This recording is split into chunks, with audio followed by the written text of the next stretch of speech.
faire attention de faire une coupe franche, ne pas toucher le bourrelet. Il faut bien positionner la lame de l'outil de coupe. Elle ne doit pas être trop loin sur la branche par rapport au tronc.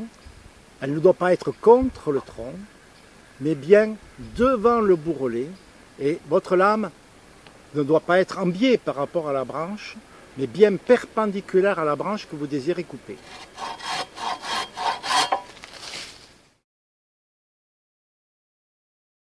Pour couper une branche, bien sûr, ce ressort doit toujours être à l'extérieur par rapport au tronc pour éviter de laisser un chicot lorsqu'on coupe la branche. La partie plate le long du tronc et c'est permet de couper bien ras.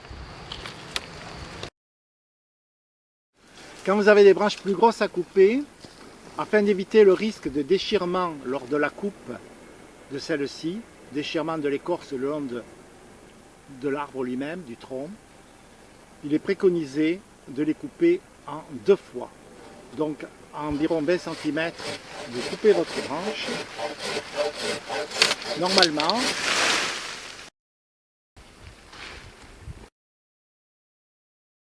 régulièrement, comme on peut le voir, une petite déchirure, et vous vous repositionnez devant le bourrelet afin de couper le moignon qui reste. Sans appuyer sur votre scie, la scie doit bien couper.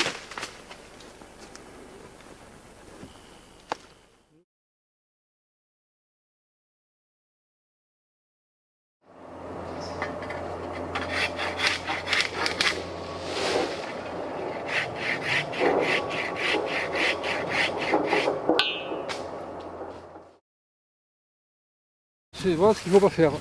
Lorsqu'on fait un chicot, vous voyez, on a à peu près la branche qui a été cisaillée, coupée à presque 1 cm du tronc. Et il va falloir que l'arbre se développe énormément pour pouvoir recouvrir ce chicot. Et le chicot va provoquer des nœuds, et donc c'est pas du bois de première qualité. Ici nous avons le bourrelet cicatriciel.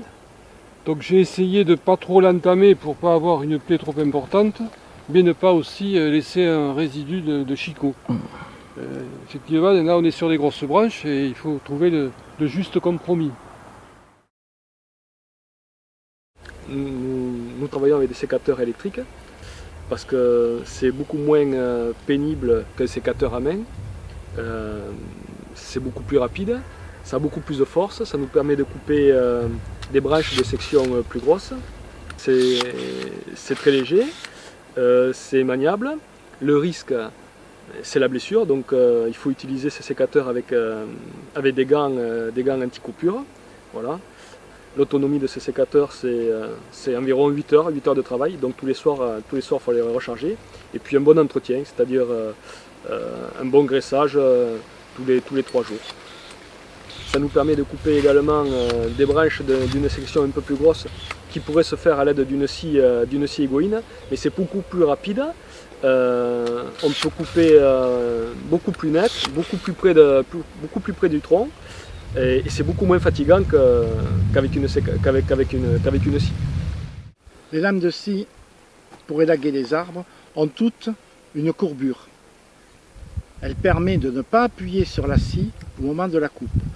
L'idéal, c'est de les utiliser quand le manche est à peu près à 45 degrés par rapport au sol, mais cela n'empêche pas de les utiliser bien sûr à la verticale.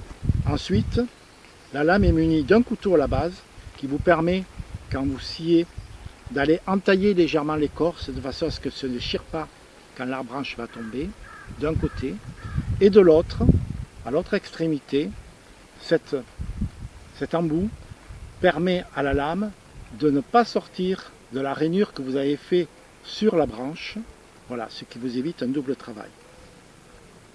Dans tous les cas, vous devez avoir une scie qui est bien affûtée, et quand celle-ci ne l'est plus, vous la changez. Ce sont des lames qui ne s'affûtent pas.